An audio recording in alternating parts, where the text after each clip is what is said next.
Yobachi 2007 back at it again with another one. So we did this video here just the other day about look who's big mad, Mario Brothers hit $1 billion. We looked at this joyless hack of a critic along with a bunch of other hacks on Rotten Tomatoes. The Access Media are a bunch of hacks, and they have no joy, so they can't enjoy a simple, fun kids movie and nostalgia movie that's just a good time. That doesn't work for them. They want to see women talking and crying about getting essayed. As we showed in the last video, there's literally a movie called Women Talking that was nominated for the best film at the Oscars award, where nearly the whole movie is women sitting around in a room with a camera on them talking about getting essayed. And while that's an important subject, that's entertaining and high art to some of these people.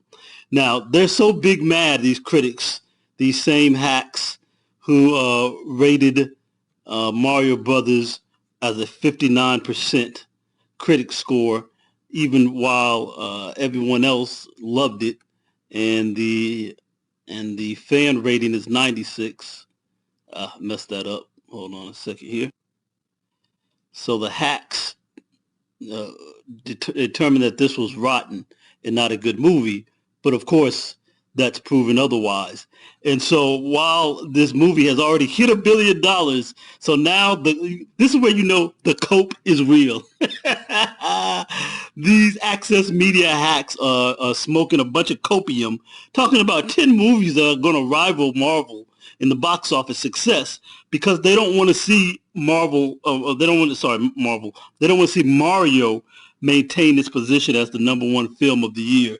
They just can't stand that because it's too much of a good time and actually respecting an IP and respecting legacy characters and not humiliating male characters. So they want anything to beat it. So they got Guardians of the Galaxy, and this came out like a couple of days before the release of Guardians of the Galaxy, and even a couple of weeks prior to the release, it was clear that Guardians of the Galaxy was not tracking anywhere near even its previous two releases, neither of which hit as much box office as Mario Brothers. So the notion that this movie that's now tracking at less an amount was going to knock off Mario Brothers is ridiculous. They're not even honest. They're just factually dishonest.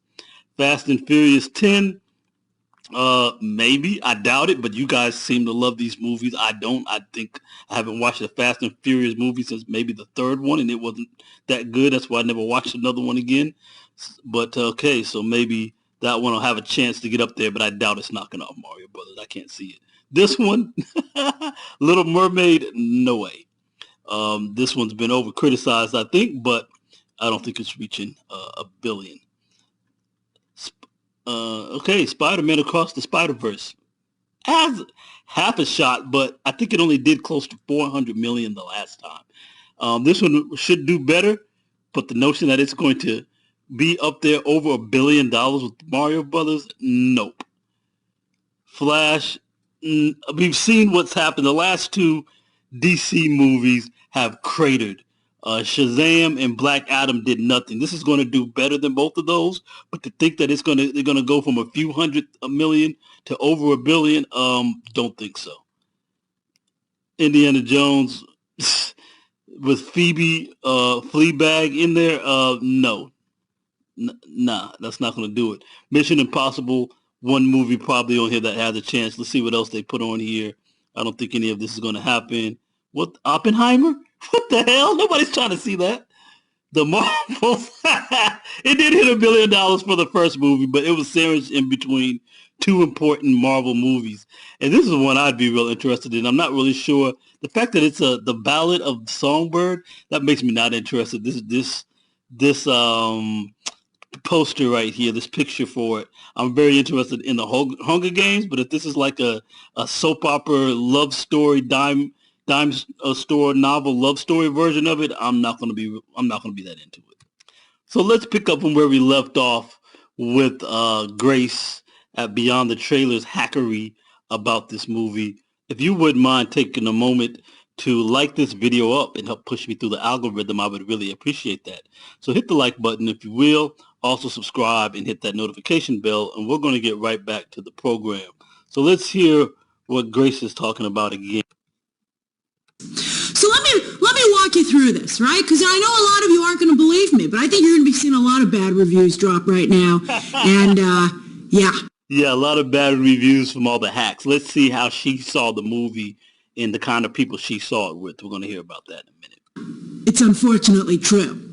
Now, as I've mentioned before when discussing this movie, I don't play Nintendo games, right? Like, I know who the characters are, well, like the big ones, but I'm certainly not a Nintendo fan.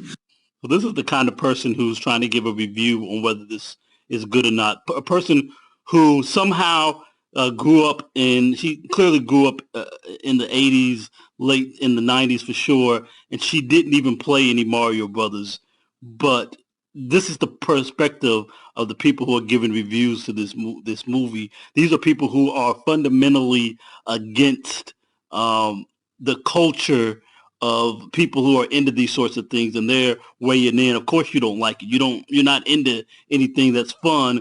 You just want to see women sit around and talk about SA all the time. But, just like I say movies shouldn't require homework, this should be accessible to a non-Nintendo fan, especially if it wants to make $1 billion. It did.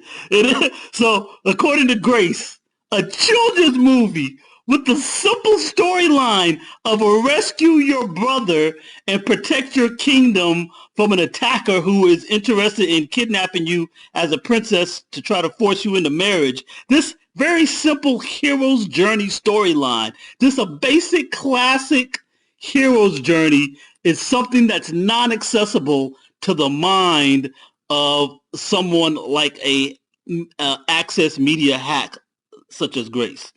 Unbelievable. But I do love Illumination movies. I watch The Grinch every year. I love Illumination films. I think they're fantastic. And the trailers for this have been very bright and fun. Plus, I've been really getting into Universal Studios Super Nintendo World. Like, I haven't had a chance to go there, but I've watched all the videos. I'd like to go there. And it looks like a good time. So I'm like, this seems fun. Everybody's so excited for Super Nintendo World, for this movie, right? And who doesn't love a party? I'm like, I want to be in here too, everybody. Move over.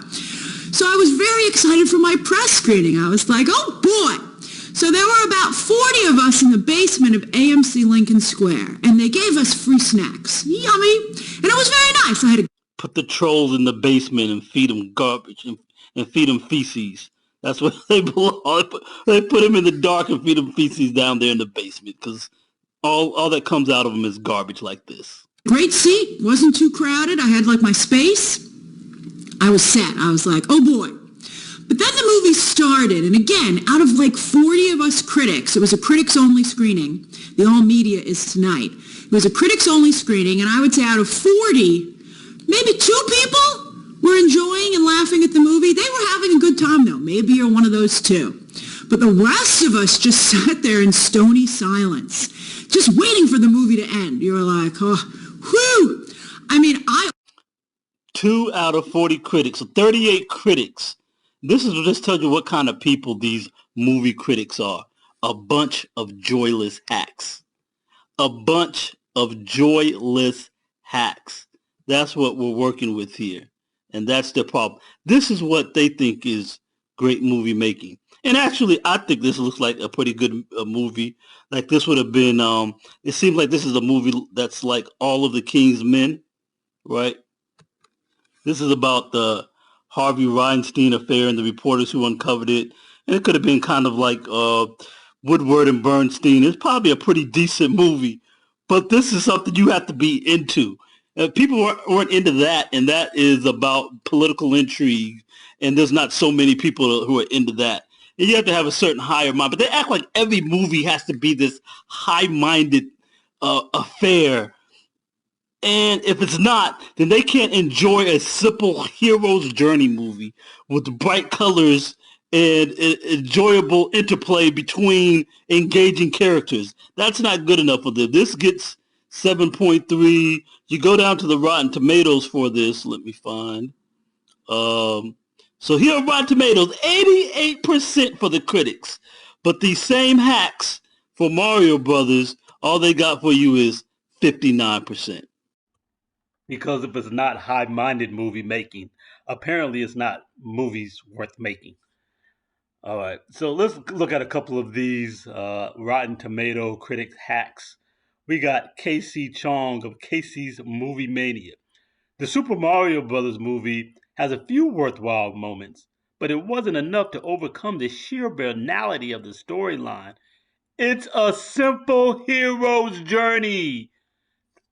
These people, there's something wrong with them.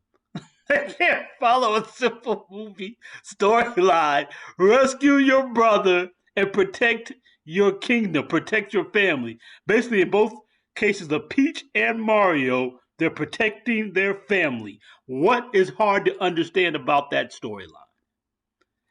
If you're a kid who spends half of your time on Nintendo Switch and the other half watching cartoons, there is plenty of Super Mario Brothers to satisfy.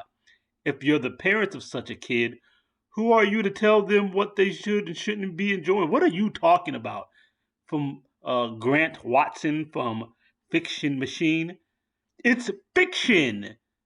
No, it's a fictional story. It's a simple hero's journey. And most people who have the greatest nostalgia for this are adults. The kids just started playing this.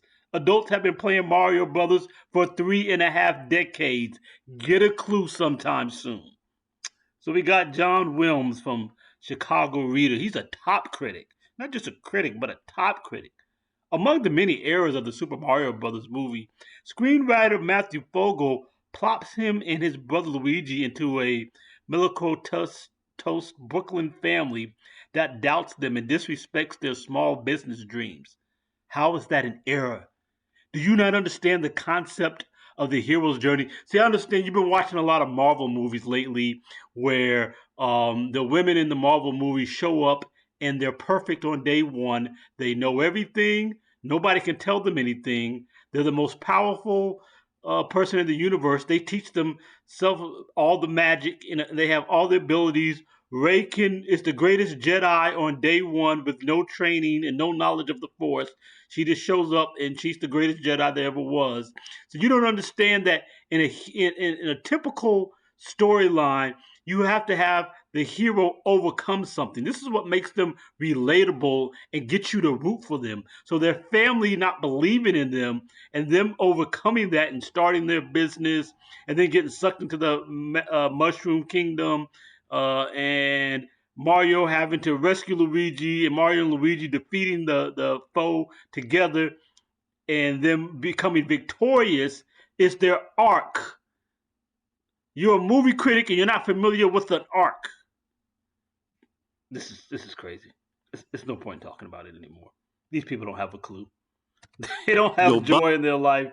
They don't have a clue as to what they're talking about. Apparently, fun is just an anathema to them. Don't worry about it. Keep seeing the movies you want to see. Ignore the access media hacks. But what you can't ignore is that like button. You got to hit that for me right now. Hit the like button. Like this video up. Subscribe to the channel. Hit the bell and come back for more. Yobachi 2007. I'm out.